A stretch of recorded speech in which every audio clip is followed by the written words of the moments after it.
Metel Henry, Comentário Bíblico, Antigo Testamento, Livro de Gênesis. Tema deste comentário bíblico, o nascimento de Sete. Apoiado no texto de Gênesis capítulo 4, versos 25 e 26.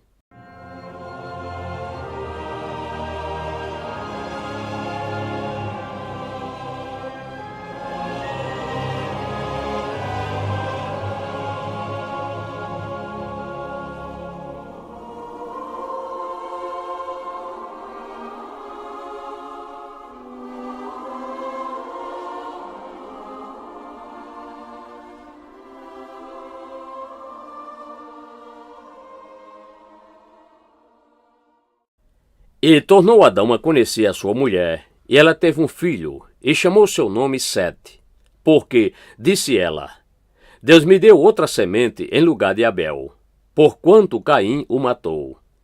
E a Sete mesmo também nasceu um filho, e chamou seu nome Enos. Então se começou a invocar o nome do Senhor. Gênesis capítulo 4, versos 25 e 26.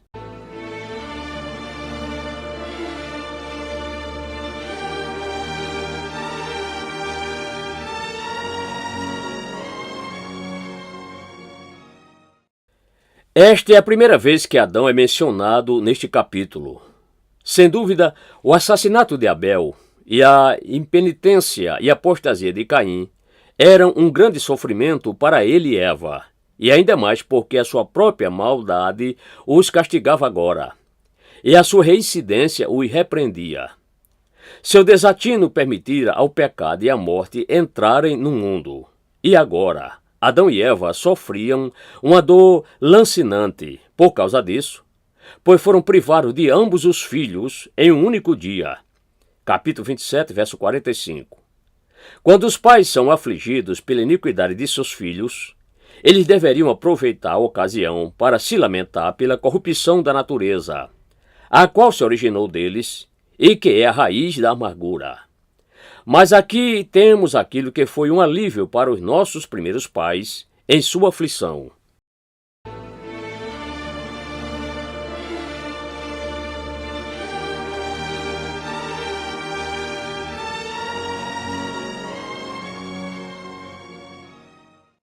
Ponto número 1.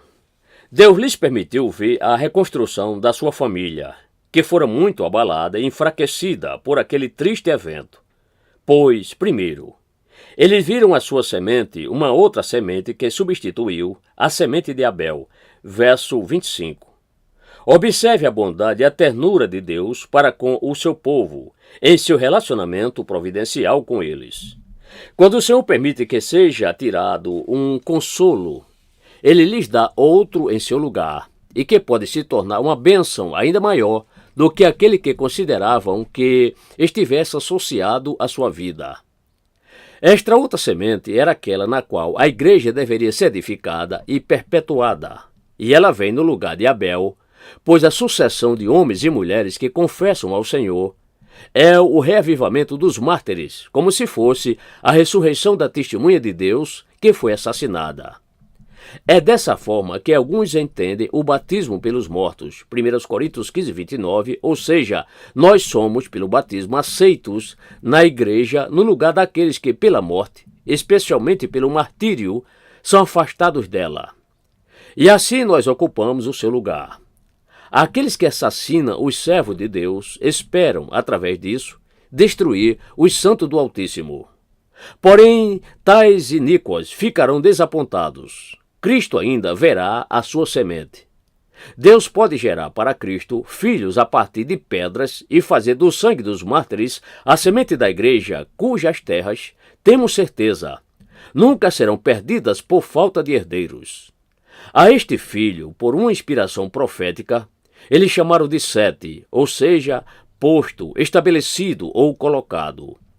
Pois em sua semente a humanidade continuaria até o fim dos tempos, e dele descenderia o Messias.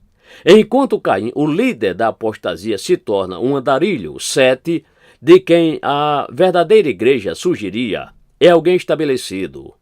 Em Cristo e na sua igreja está o único e verdadeiro estabelecimento. Segundo, eles viram a semente da sua semente, verso 26. A Sete nasceu um filho chamado Enos, o nome comum de todos os homens que evidencia a fraqueza, a fragilidade e a aflição da condição do homem. Os melhores homens são mais conscientes destas, tanto em si mesmos quanto em seus filhos. Por mais estabelecidos e seguros que nos sintamos, devemos nos lembrar de que somos frágeis.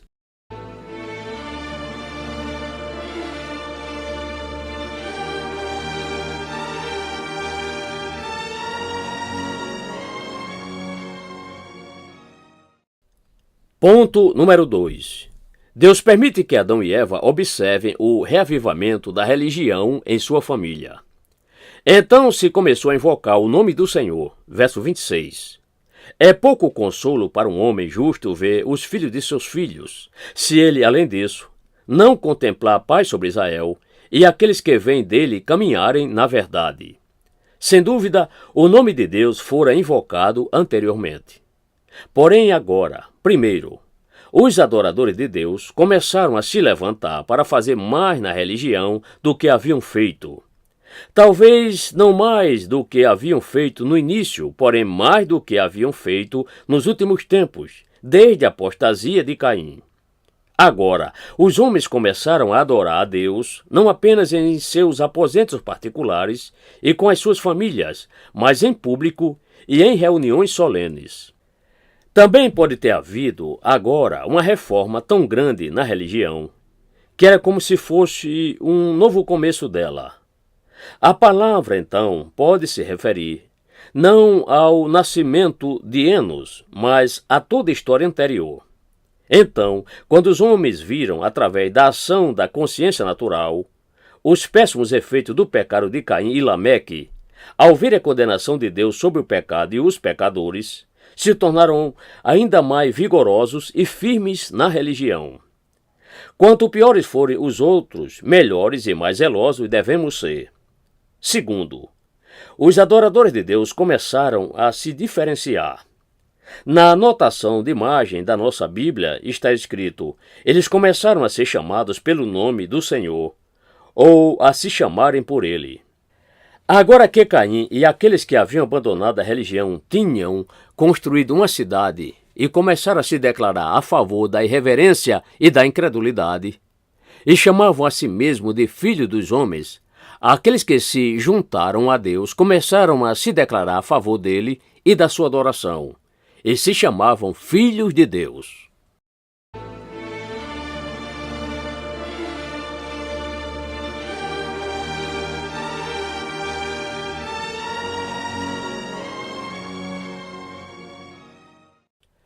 Nestas circunstâncias, iniciou-se a distinção entre aqueles que buscavam a Deus e os profanos. Esta distinção se mantém desde então e continuará enquanto o mundo existir.